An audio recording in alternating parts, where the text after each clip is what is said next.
Chris și ați vrea să fac cu voi un haul cu lucruri pe care le-am adus din Coreea și Japonia, ca să vedeți și voi cam cum se prezintă prețurile pe acolo pentru 2023.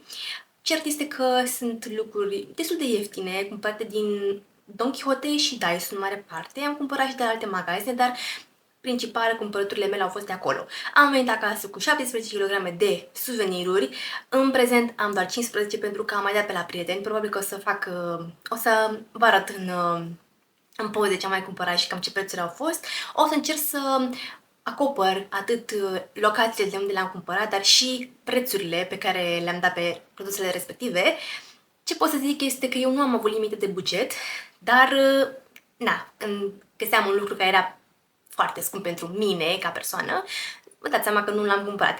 Regret însă că nu am cumpărat Pitera Essence, care a fost în jur de 100 de euro. La momentul respectiv m-am uitat așa un pic să cumpăr, să nu cumpăr, dar în prezent regret că nu l-am cumpărat, pentru că până la urmă odată mergi în Japonia și nu se știe când te mai întorci. Vreau să zic că Pitera Essence în România nu se găsește, iar ca să-l cumperi de pe internet costă foarte mult transport. Eu ultima oară când m-am uitat costa în jur de $50 să aduc din Japonia, ceea ce este foarte mult în condițiile în care doar el costă 100 de euro. O să încep acest haul cu niște figurine acrilice pe care le-am cumpărat din Don Quixote, cu mențiunea că una este din Art Aquarium Ginza Museum. Am încercat să cumpăr câte un suvenir de la fiecare locație la care am fost, dacă era ceva care chiar mă atragea și care simțeam că cumva o să se integreze în decorul din casa mea. Voi începe cu Genshin Impact, pentru că eu sunt fan Genshin Impact și am găsit-o pe Mimikli, super drăguță. Apoi l-am găsit pe Toma, deși nu doream să-l găsesc pe Tainari sau pe Saino, mai nou, îmi place de Saino, dar și cu Toma ne bucurăm că a venit acasă. Apoi, nu se putea să nu-l iau pe Naruto. Eu am fost foarte mare fan Naruto și încă sunt și am zis că trebuie să am acasă o figurină cu Naruto pentru amintiri.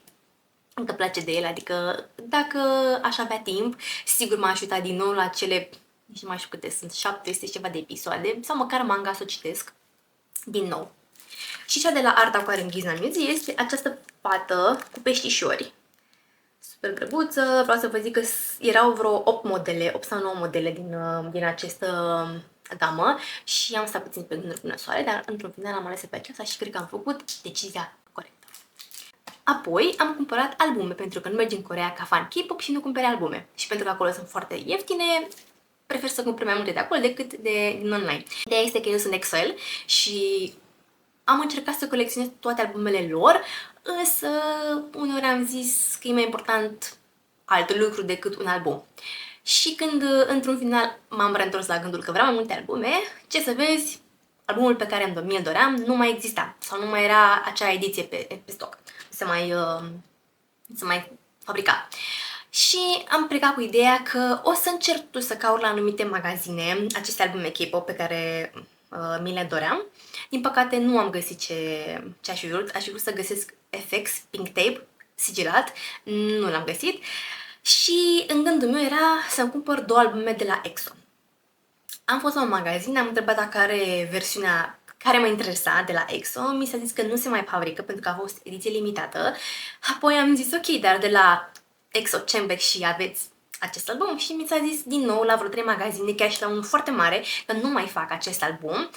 Și mergând eu așa prin Myeongdong și cumpărând pentru o prietenă Seventeen First Mini, care a fost 36 de lei, și de la TXT, încă un album, cred că a fost 56 de lei acela, uitându-mă la standul cu EXO așa undeva pe diagonală, am zis, mă, dar totuși parcă hai să mă uit, să văd, poate găsesc ceva care îmi place.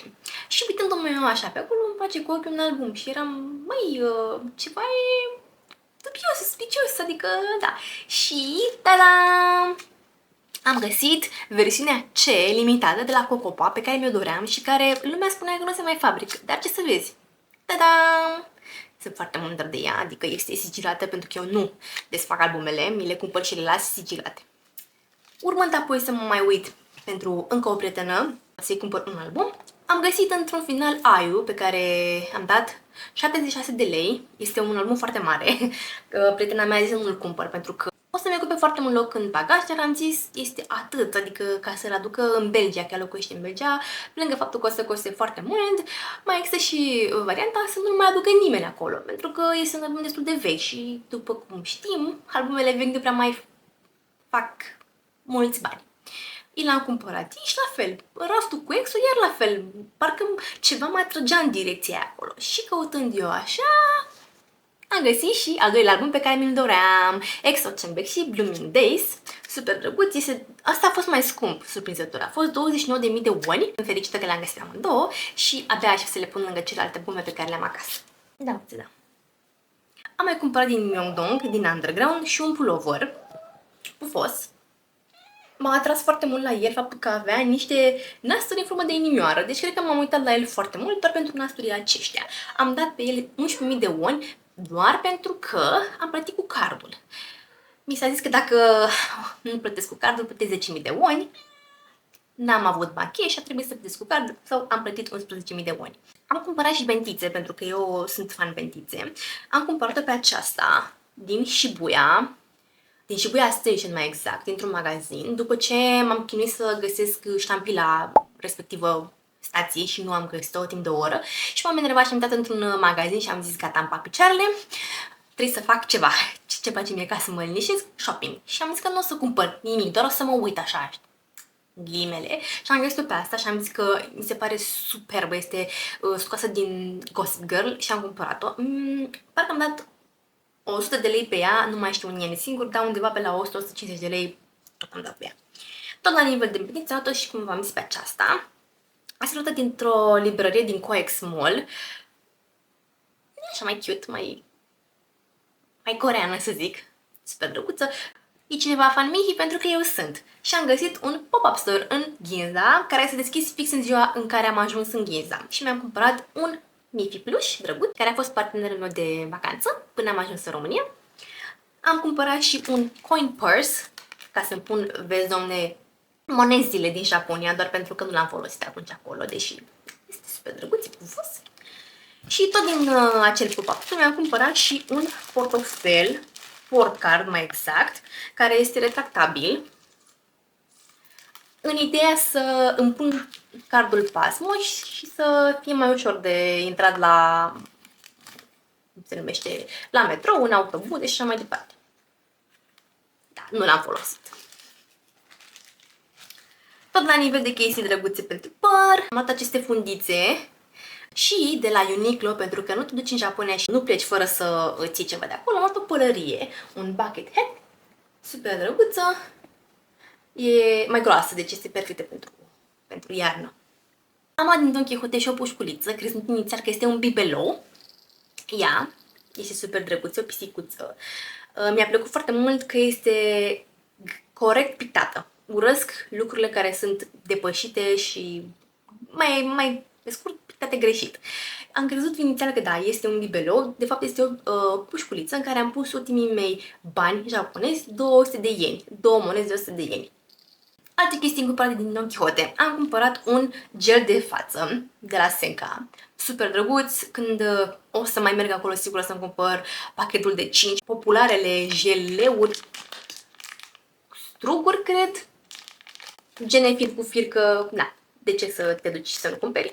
Așa, sunt pe 4 dimensiuni, 8, 9, pe 5 de fapt, 8, 9, 10, 11, 12 mm, câte două rânduri din fiecare. O napolitană cu photocard, Spy X Family. Am crezut inițial că este o figurină acrilică, dar nu, este de fapt o napolitană. Biscuiți cu ciocolată, bomboane cu diferite arome și mi se pare că sunt și cu vitamina C. Nu, astea nu sunt cu vitamina C. De obicei, produsele care au acest semn aici, în Japonia, înseamnă că sunt cele mai vândute. Niște bomboane, habar n-am cu ce sunt, eram la raftul cu bomboane și am zis că o să fac un moment de la în care iau tot ce apuc și încerc acasă. Niște marshmallows cu ciocolată. Din Coreea am adus și niște jeleuri cu piersic în formă de inimioară, bombonele cu gust de bubblegum, mult amestecat, niște prăjiturele. Asta e foarte bun, am mâncat acolo, am zis că o să iau așa acasă. Jeleuri cu sare de lămâie, bomboane cu lapte și ciocolată, alte bombonele cu piersică și cu vitamina C, niște biscuiți în plus cu ciocolată, Din Oliviang am cumpărat și niște dropsuri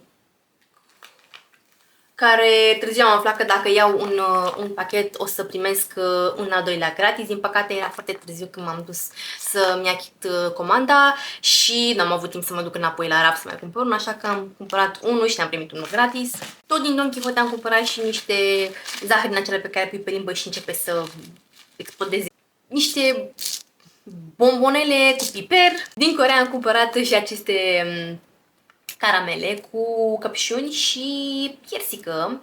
Prima oară le-am gustat la KJ Center, mi-a plăcut foarte mult și am zis că dacă ajung acolo sigur o să-mi cumpăr alte bombonele cu vitamina C din Daiso, pentru că am zis că este sezonul în care începe iar să fie plin de virusuri și așa mai departe și am zis că trebuie să-mi iau și eu un pachet de bombonele cu vitamina C. Și cred că asta e tot la nivel de dulciuri și snack-uri. Ok. Am fost în Animate și mi-am cumpărat niște apțipilde cu Pokémon. Avem pe acesta 1, 2, sunt foarte drăguțe și abia aștept să mi le lipesc pe laptop. Am vrut să-mi iau mai multe, doar că am prins fix o zi în care erau sold out. Tot la nivel de apțipilde le-am cumpărat și din Don Quixote câteva de la Sanrio. Cu Hello Kitty, că nu se putea să duci în Japonia să nu cumperi chestii cu Hello Kitty. Și ăsta super drăguț. De la Nam Santaur am cumpărat și niște apțipilduri cu flori de cireș, pe care cred că o să le pun pe diferite felicitări și vederi. Tot de la Nam Santaur, deci astea le-am cumpărat de sus, de la magazinul cu suveninul de sus, de la Viewpoint, iar pe astea le-am cumpărat de jos, la ieșire. Deci cum ieși din Nam Santaur, înainte de ieșirea propriu-zisă, mai este un magazin în care poți să-ți cumperi diferite suveniruri, dar și mâncare. Am o să acasă și vederi, aceasta cu Songyemun sau Namdaemun Gate. Și din Japonia am adus un set de vederi, 6 vederi, mi se pare că sunt. Inițial am zis că o să le dau ca suveniruri prietenilor, doar că uitându-mă așa mai bine la ele, m-am răzgândit. Și o amintire super drăguță la nivel de photocards. În fața Palatului Gyeongbok era un grup de studenți de clasa 7 sau 8-a care făceam un studiu despre AI și m-am rugat să le răspund la câteva întrebări și în schimbul binevoinței mele mi-au dat câteva photocarduri și niște prăjiturile care sunt undeva pe aici. Cred că sunt ceva tradițional corean cu orez, dar mie mi-au plăcut mai mult astea, adică așa ca amintire. Pentru că bomboanele sau prăjiturile ce mi-au dat, odată ce le mănânci, uiți de întâmplare. Așa, un photocard mai long lasting, să zicem așa. Și văd că pe spate sunt diferite explicații a ce reprezintă pe față. Luăm așa pe rând. Deci avem una cu mai multe cuvinte în coreeană. Deci avem așa, avem steagul național al Coreei, o fetiță îmbrăcată în hanbok și câteva cuvinte. Aici sus scrie hanbok, care este îmbrăcămintea tradițională coreeană. Aici scrie mugunghwa, dacă înțeleg bine pe invers, care este floarea națională a Coreei. Kimchi, un fel de varză mortă picantă. Horangi, tigru. Arirang, Daehanminguk este numele în coreeană al Republicii Democrate Coreea. Și aici jos mai scrie pulgogi, care este un fel de mâncare tradițional, și Gyeongje Songjang, care habar n-am ce înseamnă. Dar probabil să vă scriu aici într-un colț. Apoi avem un hanbok, urmată de o poză cu o focă, cred, nu focă, câine de mare, cred că îi zice, și insulele disputate dintre Coreea și Japonia, Dokdo, sau Takeshima în japoneză, și încă una tot cu acele insulițe. Am și o poză cu ei, aici, așa, super drăguți. Chiar mi-a plăcut această interacțiune. La nivel de beauty, am o grămadă de chestii de arătat. O să încep cu alte gene luate din Daiso, două parfumuri de la The Sem. Acesta este mai floral și se numește Paris City Adore.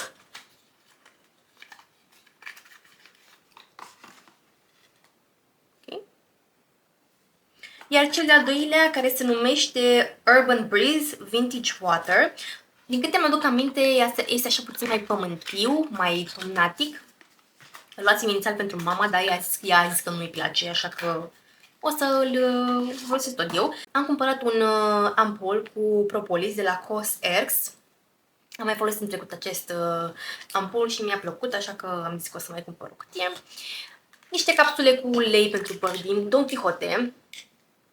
Inițial le cumpărasem ca să le folosesc acolo, doar că în Japonia, dacă cumperi de la magazinele tax-free, sunt obligați să ți le ambaleze într-o pungă și să ți le sigileze, iar tu nu ai voie să le folosești pe teritoriul Japoniei. Există totuși un mic asterix aici, dacă, de exemplu, te întreabă, nu știu, din tot ce ai cumpărat, ăsta doriți să-l folosiți pe teritoriul Japoniei, ți-l lasă de separat și restul ți-l ambalează, dar pe ăsta poți să-l folosești.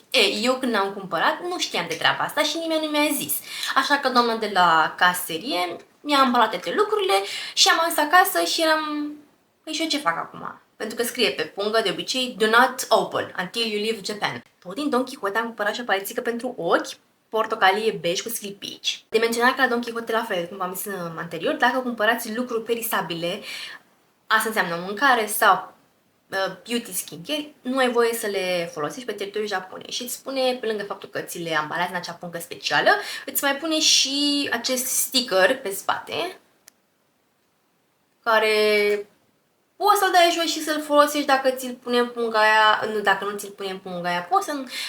Ideea este că e foarte complicată această politică.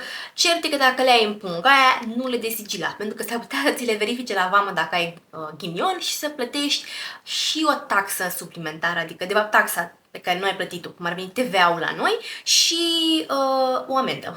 Tot din Don Quixote am cumpărat și un gel pentru punctele negre. Ți-l pui pe nas sau, mă rog, când ai puncte negre și se face așa o spumă. Aparent că ar fi cu baking soda. Nu mai am ambalajul original, așa că nu mă pricep să citesc atâta japoneză.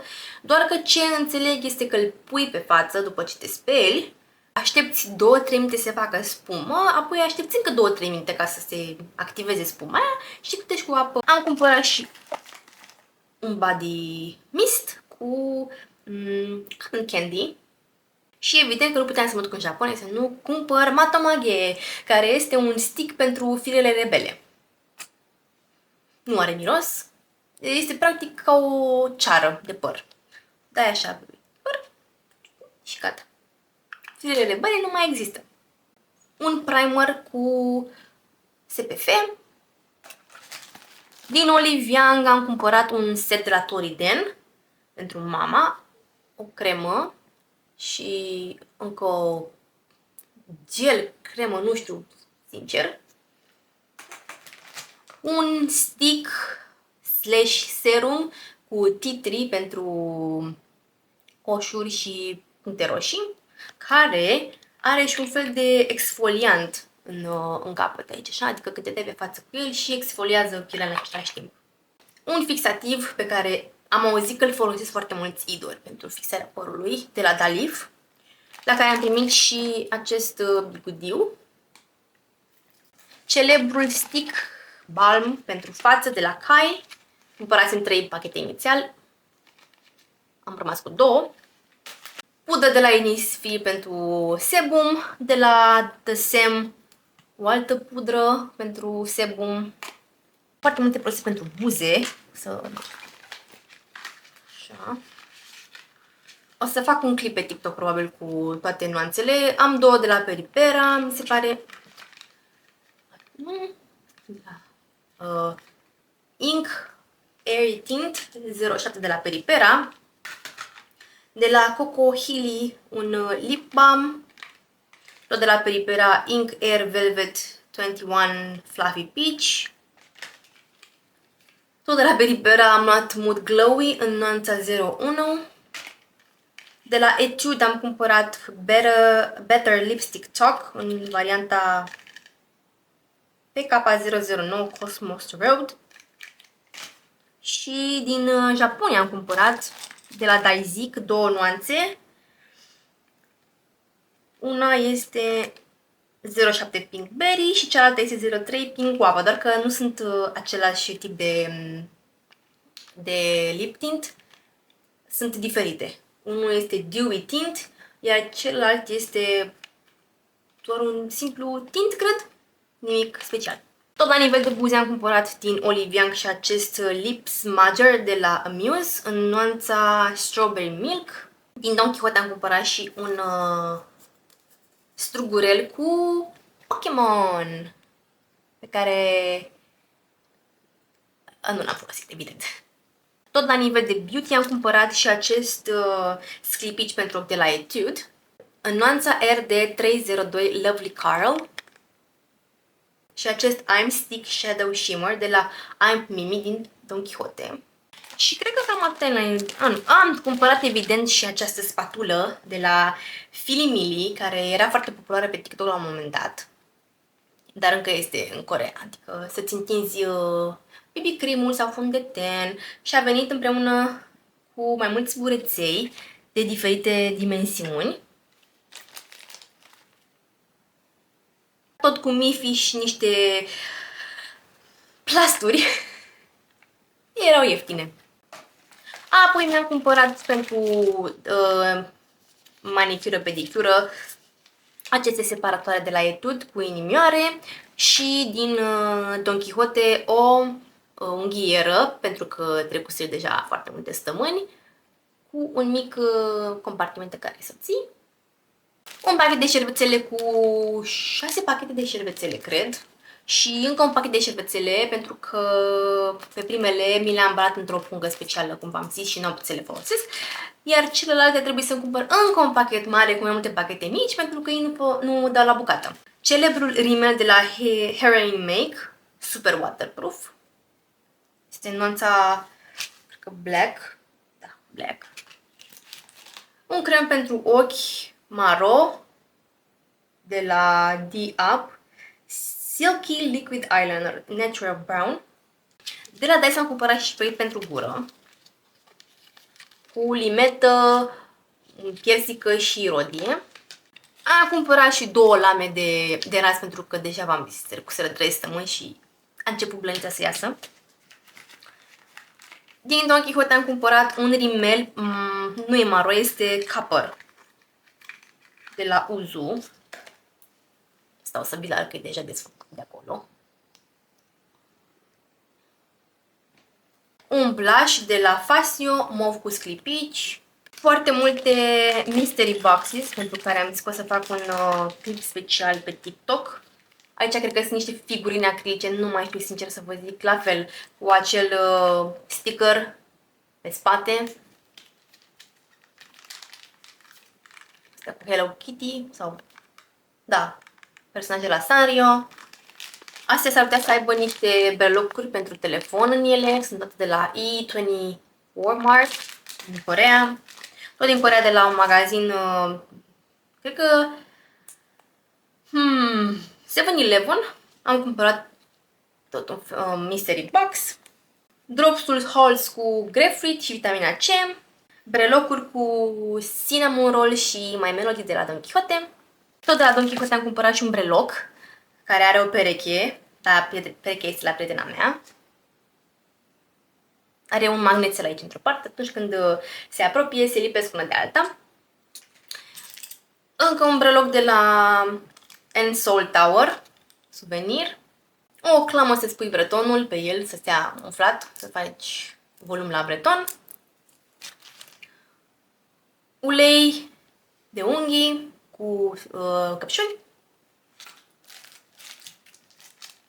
Postituri, astea din Daiso. Ăsta e dintr-o librărie din mall, OX Mall. De la Metro din Coreea am cumpărat și bentițe speciale pentru să-ți faci make-up-ul sau să-ți faci skincare-ul. De pe Myeongdong Street am cumpărat această brățară pentru telefon. ți-am găsit telefonul. Tot de pe Myeongdong Street am cumpărat și un neckstrap cu cinnamon roll, în ideea să-mi agăț cartela de metrou de telefon, doar că este plastic și se audea foarte, adică se aude și acum. Că dacă spui telefonul agățat lângă, nu funcționează, se aude urât. Și așa că am renunțat la idee. Pixuri, tot dintr-o librărie din mall. Asta și asta.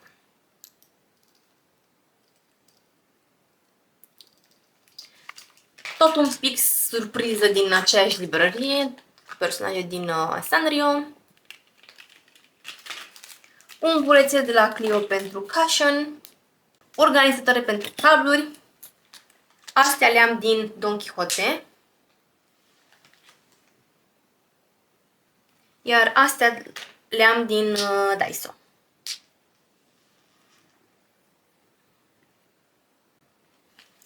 Un clește pentru păr, luat din Mimi, cred, tot din Myeongdong Street. Un lucru foarte zgomotos din Daiso, tradițional corean.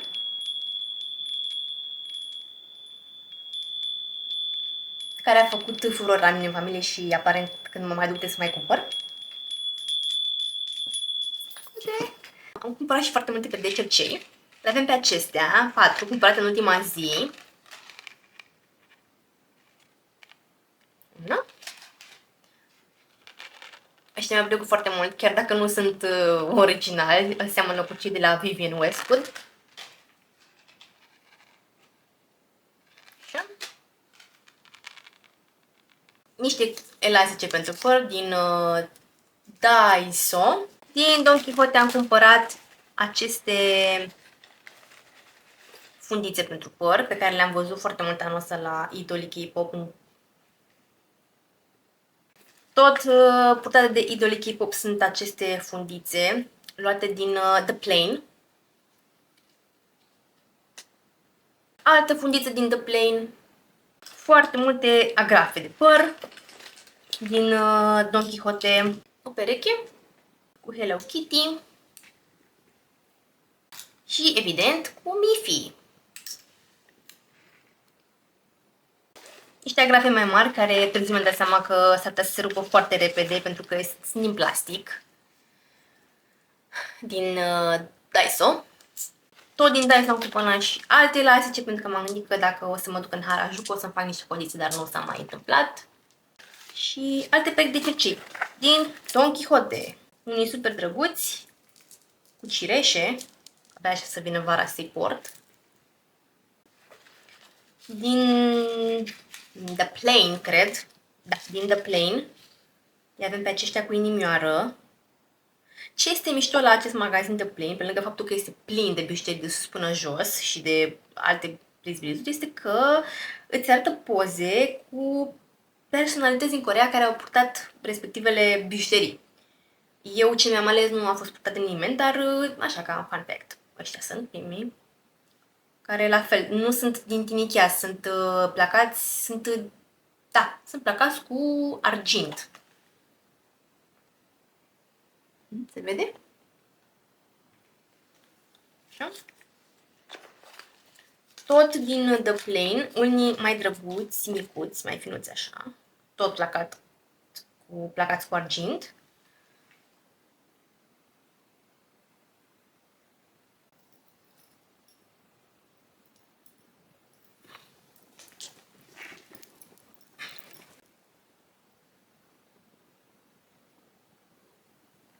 Okay.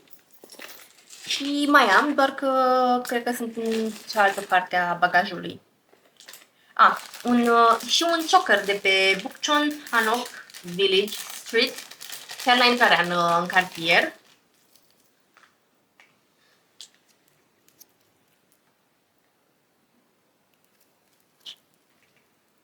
Eu inițial prima zi când am ajuns am intrat într-un Daiso pentru că voiam să cumpăr o umbrelă. Am plecat de acasă în ideea că vreau să cumpăr din Coreea sau Japonia o umbrelă frumoasă, cute, roz, cât mai detaliată așa și într-un final după ce am ajuns în Daiso și am văzut că nu găsesc o astfel de umbrelă, m-am conformat că o să cumpăr una simplă roz. Dar ce să vezi, căutând la standul cu Disney, am găsit o umbrelă super drăguță cu Minnie Mouse. Detaliul ăsta mi se pare super cute și de fapt că asta m-a atras mai mult la el, nu faptul că este roz cu diferite aplicații, diferite modele. Și pentru că tot am intrat în Dyson zi, am zis că cumpăr mai multe, așa că, fiind la același stand, am găsit și un tote bag cu Mickey Mouse. A fost punga mea cea de toate zilele pe care am folosit-o în fiecare zi la cumpărături. Next Trip din Don Quixote, Pokémon. Avem aici pe Jigglypuff. Tipul ăsta de Next Step și în general Next Step-urile sunt foarte populare în Asia, să ții telefonul acasă de gât și eu am plecat cu unul de acasă în ideea că nu neapărat să-mi țin telefonul de gât, dar să fie acolo în cazul în care o să fiu preocupată cu aparatul sau alte lucruri în mâini. Și vreau să vă zic că acolo nicio clipă nu mi-a fost frică că o să treacă cineva prin jurul meu și o să zică hap și o să plece cu el. Toată lumea avea agățat telefonul de gât, într-un fel sau altul și m-am simțit super safe cu el agățat de gât. Am cumpărat măști cu My Melody, pentru că venea perioada de gripă și să fie acolo, să avem așa. Foarte multe perechi de șosete luate din Myeongdong și din Don Quixote. În Myeongdong este o promoție, dacă cumperi 7 la diferite prețuri, 1000 de won sau 1500 de won, nu contează. Ideea e să fie 7 perechi, a 8-a este gratuită, așa că mi-am cumpărat și mai multe. Și le-am cumpărat pe acestea pentru mama mea. Le-am cumpărat pe acestea cu o prințesă. Astea cu un iepuraș. Astea mai lungi așa, cu diferite modele.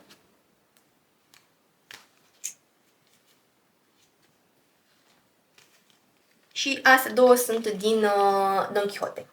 Am cumpărat din Don Quixote și celebra mască pentru păr, pe care o folosesc aparent toate japonezele ca să aibă așa un păr super silky și mătăsos și fără alte brizbrizuri așa, să nu mai fie frizzy. Este cea de la Fino, Premium Touch Hair Mask, vopsea pentru păr, roz.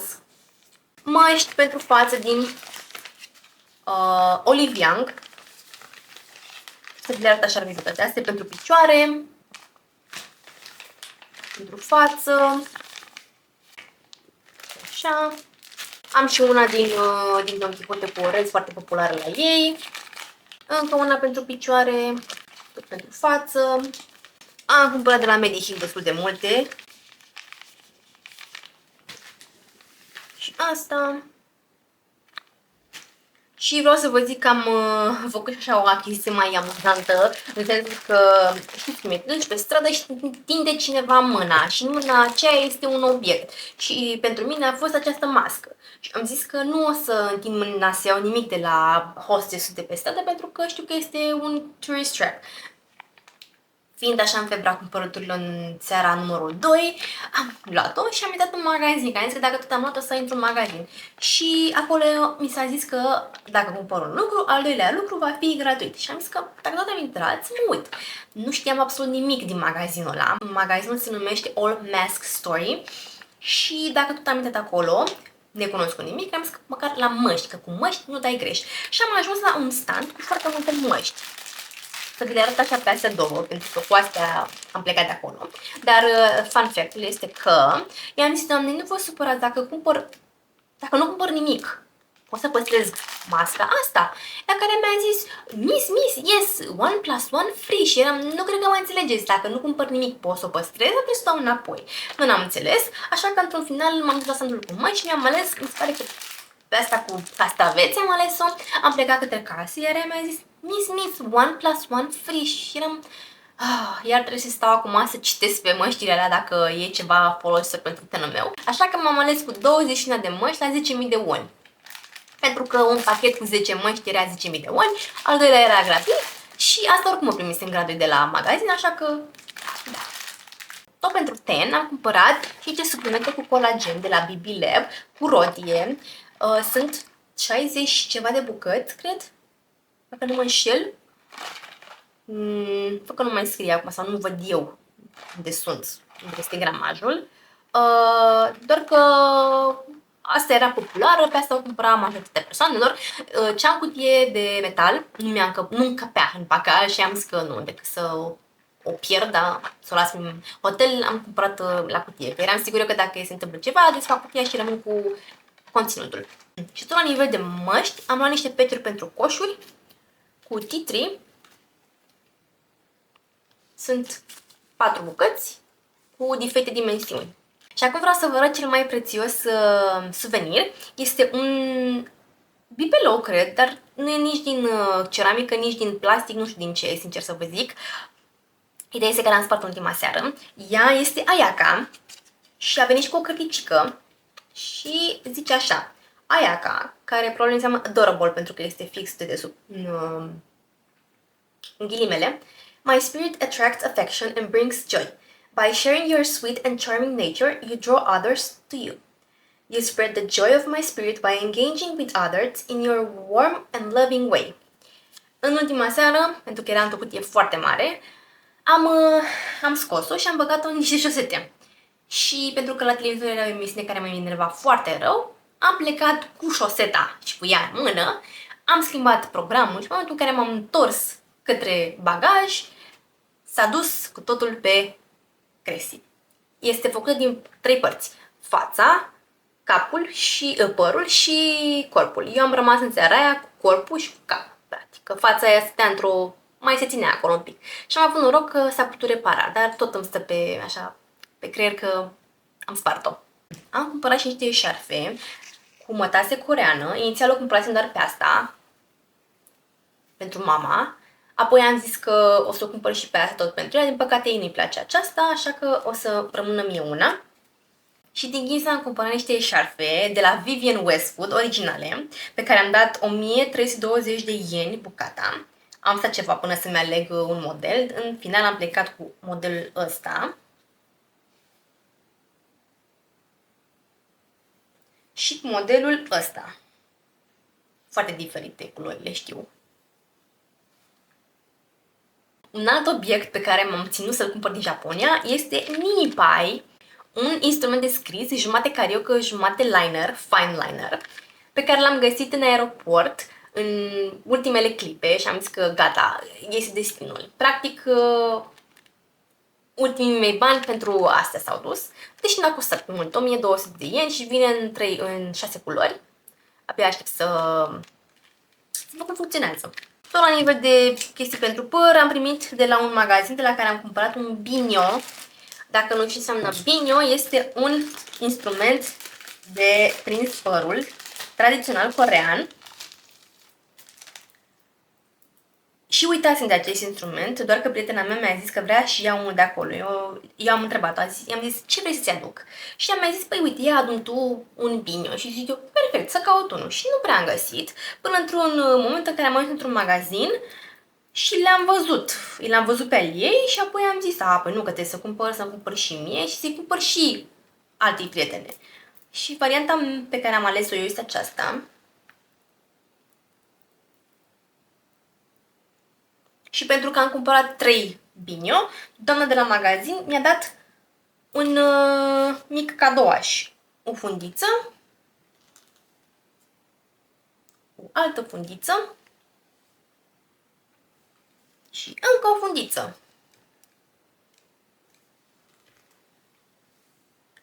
Mi-am cumpărat și din Daiso un cleșe de păr în prima seară, pentru că eu am părul foarte lung și din păcate nu ține, dar el așa e drăguț.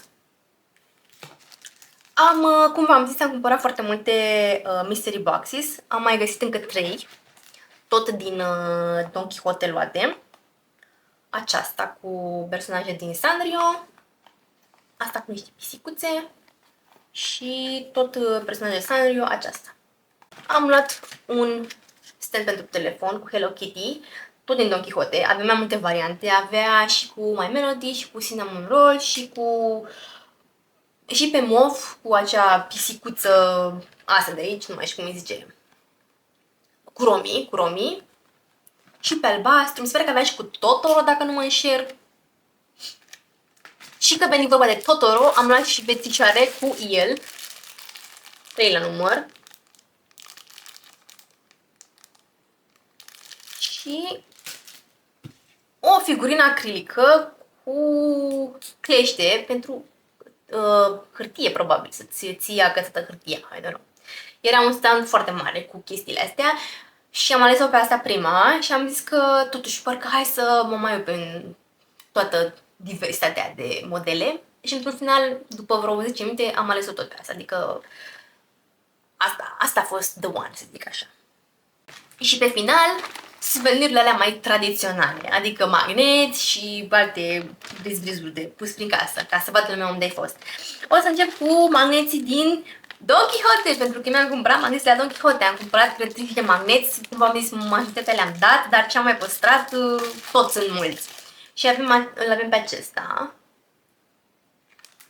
cu ăsta și ăsta. Tot din Don Quixote am cumpărat și un set.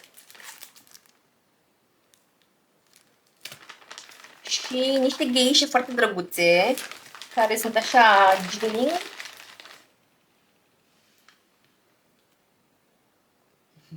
Și am zis că gheișa asta o să o fac set cum ar veni pe frigider, cu alți doi magneți. Ăsta, care scrie Tokyo. Cu această Torigate, cu o vulpiță și cu el. Mi se pare că sunt foarte drăguți împreună. Din Don Quixote am cumpărat și două gheișe mai micuțe, care nu le găsesc momentan.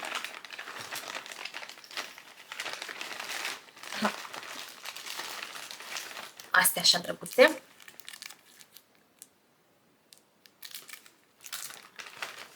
Și cred că cam asta am cumpărat din Don Quixote la nivel de magneți. Din Coreea am cumpărat de la Namsan Tower 2 perechi de magneți. Voiam să-i dau cadou, dar nu-i mai dau cadou pentru că mi se par foarte drăguți împreună și ca peisaje. Încă un magnet cu Seul și, de fapt, e Namsan Tower și Cheonhanok Village. Ei zic că este placat cu aur de 24 de carate. Eu mă îndoiesc că este placat cu aur la 9000 de won, dar el așa este foarte frumos. Am luat și niște manechineko, care sunt purtătoare de sănătate, iar cealaltă este purtătoare de dragoste, aduce dragoste.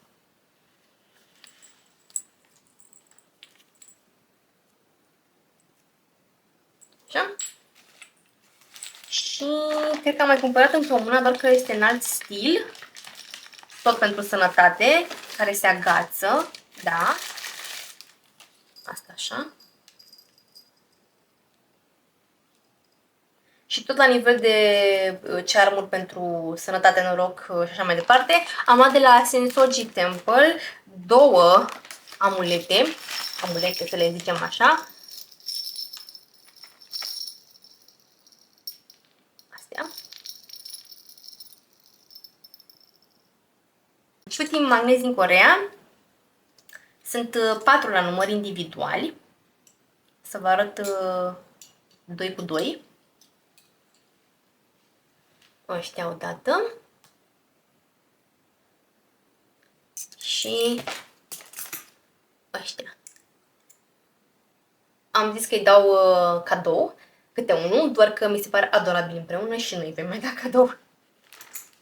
Și cred că ultimele achiziții pe care le-am făcut în Coreea sunt mai multe pinuri luate din diverse locuri. Le-am aranjat așa pe o foaie ca să le vedeți mai bine. Să vă zic acum de unde le-am cumpărat. Ok. Cea cu EXO și cu Baekhyun și luate din Myeongdong Underground, o doamnă foarte drăguță.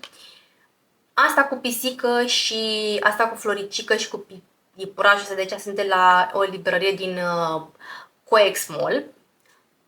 Balnuțele astea, că nu știu cum să le zic, peștișoare și de din colț, sunt de la Coex Aquarium. Ăsta era de la Namsan Tower. Ăsta era din Don Quixote. Ăsta era de pe o stradă din Tokyo.